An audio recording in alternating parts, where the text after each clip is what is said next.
Hello everyone, Sheldon Ray here, Product Manager of Advanced Technology here at Lincoln Electric, and I'm standing in front of the PIPEFAB Ready-Pak. So what's nice about this Ready-Pak is it comes completely assembled as you see here, with the exception of the water cooler on the bottom. And this thing is also ready to run. What does ready to run mean?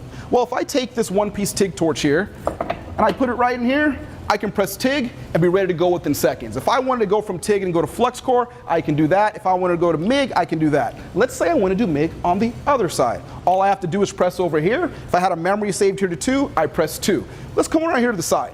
So if we look at the side of the machine, what's really nice about this is we have 4 bolts holding this in. What that means is I can just take out these 4, I can slide this back and remove it if I want to do preventative maintenance or when I'm wiring the machine when I first receive it. If I take a look at the bottle cart here, now this is really nice. So those of you who've been welding for a long time are used to having to wrap your arms around a bottle and lift it up to get it on the back, but check this out. This is a tilting bottle rack. I can take the bottle and just roll it right on up, and once it's on there, it'll get itself back in level.